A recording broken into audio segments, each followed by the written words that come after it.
საკითხია რა, ნახე, წარმოვიდგინოთ, დავუშვათ, რომ ლეგიტიმურია, თქვა და მართლა ემსახურება იმ ლეგიტიმურ მიზნებს, რომელიც არის გაცხადებული ამ ცვლილებებთან დაკავშირებით, რომ წარმოვიდგინოთ ადამიანი, რომელიც შეიძლება იყოს მართლა მოხმარებელი და რაღაც პრობლემები აქვს ცხოვრებაში, მაღალი ჯარიმები, მართვის მოწმობის ჩამორთმევა, სხვა სახის პროფესიული საქმიანობის ჩამორთმევა, როგორ შეუწყობს ხელს მის რესოციალიზაციას, რეაბილიტაციას და ასე შემდეგ, ასე შემდეგ. ანუ პირიქით, ხო, მან კერძე იკრება კიდევ უფრო მკაფიოდ ამ შემთხვევაში ადამიანს, რომელსაც შეიძლება ხელშეწყობა ჭირდებოდეს, რომ არ იფიქროს, არ მიუბრუნდეს, პირობითად წარმოვიდგინოთ და რაღაცა შესაძლებლობები უნდა შესთავაზო, უკეტავ ყველანაირ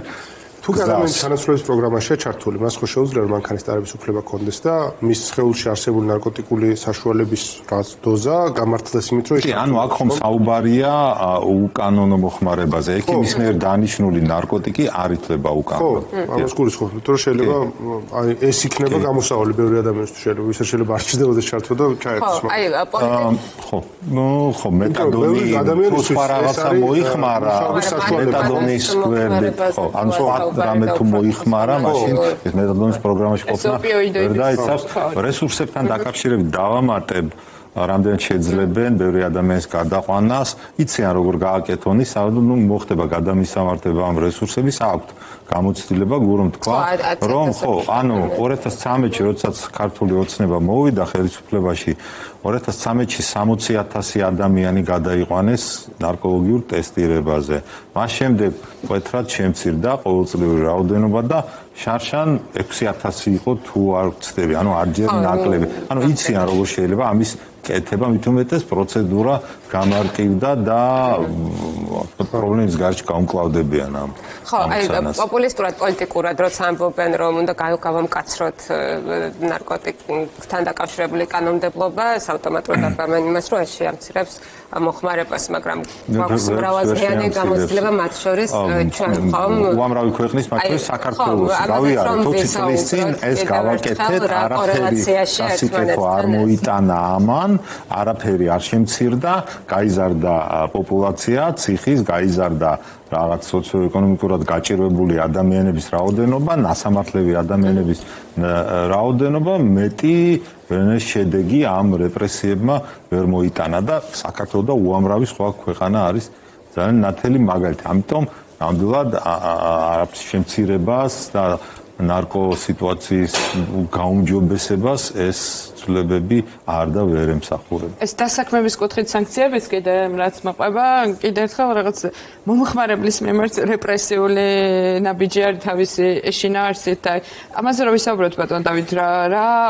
ახლანდელ გამოწვევებს თქვენი აზრით რა უშველდა იგივე აი რეაბილიტაციის პროგრამებზეც თუნდაც სხვა ქვეყნების მაგალითზე რომ ვისაუბროთ ჩვენი ეკონომიკის მსგავსი ზომის ქვეყნებზე იმიტომ რომ ნუ გასაგებია რომ არ აქვს საქართველოს რაღაც უნიმიტო რესურსები აი რა იქნებოდა შესაძლებელი ხო ძალიან მნიშვნელოვანი რესურსები გაცილებით უფრო ძვირიჯდება პოლიციის აქტივობა პენიტენციური სისტემის შენახვა და ამ შემდეგ და ამ ადამიანების თუნდაც ციხეში და სხვა გაცილებით და უარეს შედეგს ღებულობთ ხო არ არის რაღაც წარმოუდგენელ თანხებზე საუბარი საქართველოს აქვს იმის შესაძლებლობა რომ დაუჭიროს ხარი ამ ადამიანებს რეაბილიტაცია იქნება თუ სხვა ტიპის დახმარება შეიძლება სოციალური რაღაცა დახმარება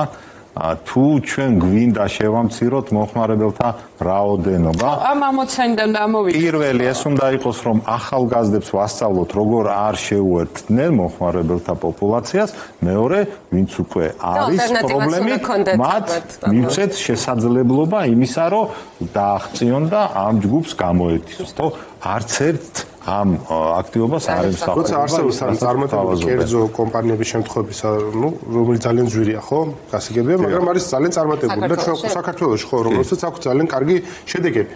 ამ მიმართულებით ხო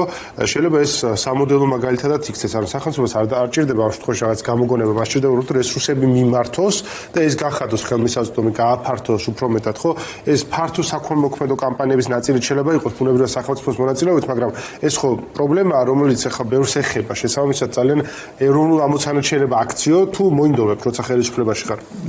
იცით რა დავამატებ იმას რომ ესეთი ძვირადღირებული ანუ რეზიდენტული სარეაბილიტაციო პროგრამა არ ჭირდება ყველა ადამიანს, ვისაც უნდა თავის დანება, ის ძვირია, საქართველოს ძვირია, ყველგან ძვირია. ის არის გათვლილი განსაკუთრებული საჭიროების მქონე მომხმარებლებზე, მოდით ესე დავარქვათ. ხარს და რამდენი ხანია ხო? და ესენი არიან უმცირესობა იმ ადამიანებისა, ვისაც რეაბილიტაცია შეიძლება სჭირდებოდეს ამბულატორული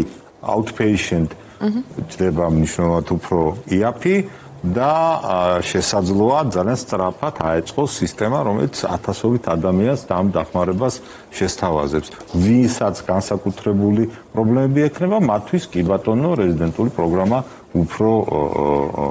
ეფექტიანი შეიძლება იყოს.